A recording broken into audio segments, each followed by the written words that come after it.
각 당이 이제 본격적으로 준비 체제에 들어갔는데 국민의힘이 당명 개정 논의를 중단하기로 했습니다. 선거가 얼마 남지 않은 상황에서 당명을 바꾸는 게 불리하다 이렇게 판단한 것 같더라고요.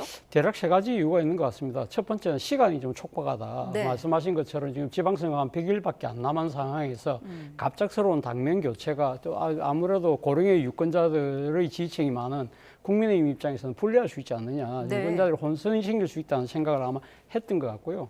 두 번째는 아무래도 강성 지지층을 의식한 측면이 있다는 생각이 듭니다.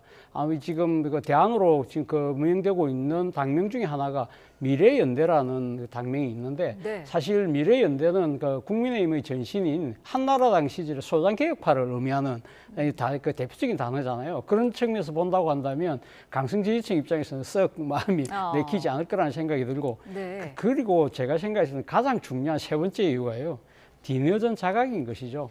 사실 어떻게 보면 지금 국민의힘을 식당으로 봤을 때는 지금 이 손님이 안 오는 이유가 결국 음식 맛이 지금 문제인데 지금 당장 그 음식 맛을 개선하기 위해서는 주방장을 교체하고 메뉴를 교체해야 되는데 그거보다 먼저 앞서서 식당 간판만 바꾸려고 하는 그런 부분들을 과연 효과가 있을 것이냐. 네. 그런 부분들이 아마 내부에서 치열하게 아마 저는 반론이 제기되지 않았을까라는 생각이 든다는 겁니다. 이것이 어떻게 보면 지금 국민의힘이 당면하고 있는 이 지금 갈팡질팡하는 현실을 보여주는 한 단면이라는 생각이 듭니다. 네, 새로운 당명이 2개로 압축된 상황이었고 오늘 3월 1일에 발표를 하기로 했었는데 이 두 후보군에 대해서도 당 안팎에서 좀 여론이 좋지 않았던 것 같기도 하더라고요. 그렇습니다. 저희가 정확한 건 모르지만 일단 당명 후보군이 미래연대와 미래를 여는 공화당 네. 2개로 압축됐다는 점, 이게 과연 당 다수의 의견들에 설득력을 가지지 못했다. 이건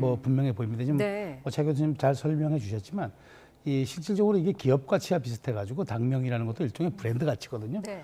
근데 이제 국민의힘이 어찌됐건 이걸로 정권을 획득을 했지만 어쨌든 또 이걸로 인해서 탄핵이 됐다 보니까 당명에 대한 여러 가지 애증이라든가 찬반이 있을 수는 있겠으나 그러나 이제 100일밖에 안 남은 선거에서 그 당의 브랜드 가치를 일거에 바꿔버린다는 거는 사실 삼성의 로고를 갑자기 바꿔서 세계 반도체 시장에 나가는 것과 별반 다른 게 없거든요. 그런 측면에서 이게 과연 리스크가 이게 없겠냐라는 아마 그 반론들이 있었을 것 같고요. 또 하나는 축약의 문제도 있었을 것 같아요. 뭐냐면 이제 우리가 통상 보면 지금의 민주당도 더불어민주당이고 국민의힘이라고 하지만 우리가 흔히 국힘이라고 부르잖아요. 네.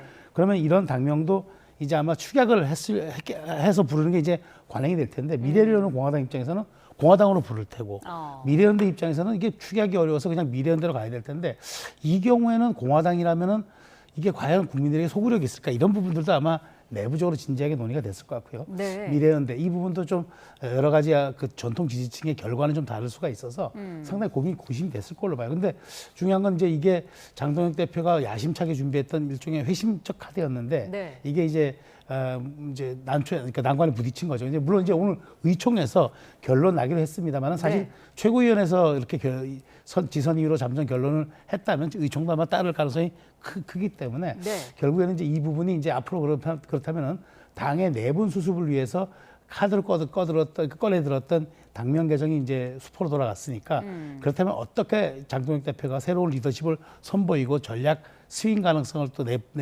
내보일지 이게 좀 주목되는 포인트라고 볼 수 있겠습니다.